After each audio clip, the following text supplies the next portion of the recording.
Yung mga ka-don mekaniko, meron tayong tinatanggal na turbo ng Montero 4D56D ay ang makina nito mga ka-don mekaniko. Ayun, kung mapapansin nyo yun ang impeller nya, oh. Yan, malakas ang alog nitong ano nya, impeller ng kanyang turbo, kaya may usok siya. Tapos ngayon sumusuka ng langis. Yan, tinatanggal natin ito mga ka-don mekaniko. So ang gagawin dito, napalitan na ito 2 months ago. So ang gagawin lang natin dito, so ipaparepair natin itong kanyang turbo ng Montero. Ayan, Montero Sports mga ka-don mekaniko. Ito yung Monty. Tatanggalin natin ito mga ka-don mekaniko. Itong turbo niya, tatanggalin ko na yung hose sa ilalim. Ayan. Right. Hindi lang natin natanggalin yung kanyang stud. So tatanggalin na natin itong stud para mabuhugot na natin. Ayan, stud niya. So may hose pa sa ilalim siya. Tanggalin natin yung kanyang hose. Medyo matigas na yung kanyang hose dito sa ilalim. So magpapalit tayo ng kanyang hose. Ayan. So tatanggalin ko muna stud dito sa ibabaw mga ka-don mekaniko. Ayan. Ayan mga ka-don mekaniko. Ayan, o, tinatanggalan natin yung kanyang turbo. Ayan, o. Tanggalan natin yung kanyang turbo. Ayan, baklas na ang turbo nitong Montero. Ayan guys, sinira na lang natin itong hose kasi napakatigas nitong hose. Hawak lang muna. Ayan, o. Ayan mga ka-don mekaniko. Ito actually mayroon po itong plate talagang konti. Pero ito yung makikita nyo po ito sa video ko na yan. Ayan, oh. Alog na alog po siya. Oh. Alog na alog siya. Oh. Kapag lumala ng lumala ito mga ka-don mekaniko, ang mangyayari dito is yung impeller nya, itong pinakang ilisin niyan, nababasag po yan. Ayan, oh. Kita mo yung clearance dyan. Oh. Sobrang laki po ng kanyang clearance. Kaya papalitan po natin ito, ipapa-repair na lang kasi itong turbo nito pinapalitan ng mayari 2 months ago. Yan, ganito na naman nangyari. Yan, kung makikita nyo po yan, sobrang laki ng alog. Yan, lumalapat sa gilid. Yan, may guhit na nga yung gilid niya, no? Yan, so repair lang po itong gagawin natin dito. O kaya yung may-ari kasi sabi ipa-repair na lang daw. Pero may makuha naman tayo sana ng surplus. Yan, sobrang laki po ng play. Oh. Yan po ang naging dahilan yan. Kaya sumusuka po ng langis dito. Ito. Saan ng langis.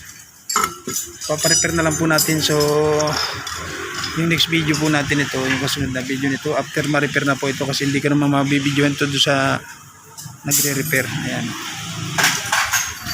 Kaya turbo ng Montero. Yan mga ka-don mekaniko, yan o, mapapansin yan yung nakakabit na ngayon, wala na yan, kung makikita nyo, alugin ko yan, wala na siyang, may alug siya konting-kunti pero hindi katulad nung tinanggal natin na talagang alug na alug talaga. Yan o, yan yung kanyang impeller. Yan guys, yan. So guys, ito na yung after na matapos itong repair. Ayan, kinakabitan natin, hindi ko lang nabiyong ko sa labas kanina. Mga ka-don mekaniko, ito yung Montero Sports 2012 model. Ayan. So palit din tayo ng hose mga ka-don mekaniko. Ayan. Pati yung ilalim na hose pinalitan din natin kasi basag na ito. Yan yung sa ilalim. Tatapusin ko lang tapos i-start ko. So nagpalitan tayo ng mga hose. Yan yung mga hose pinalitan ko. Kasi matitigas na yung hose nito mga ka-don mekaniko. Ayan mga ka-don mekaniko. Ayan o. So ikakabit na lang natin yung hose dito sa intercooler papunta rito sa kanyang turbo. Yan guys. Lapit na tayo matapos. Montero Sport mga ka-don mekaniko. may waiting pa tayong isang trabaho sa labas.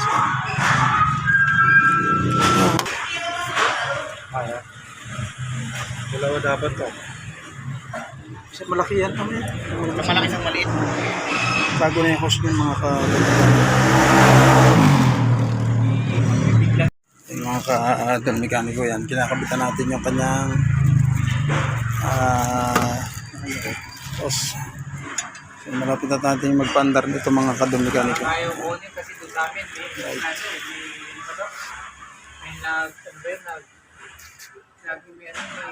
May sikat. Yung mga ka-adult mekaniko, malapit na natin siyang paandarin. Kapit na natin air cleaner bago na yung host. Ka-adult mekaniko. Alright. Yung mga ka-adult mekaniko, papandarin na natin. Okay na, nilagyan na natin. Right.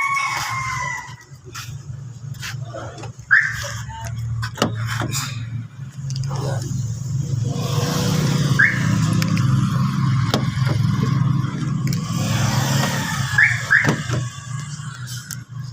Right. Yan, mga ka-adult mekaniko. Papandarin na natin ang Montero. Start.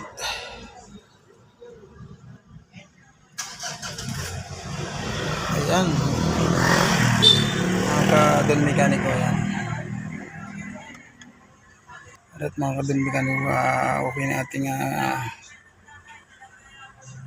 pinarepair na turbo. Ayan mga ka-adult mekaniko.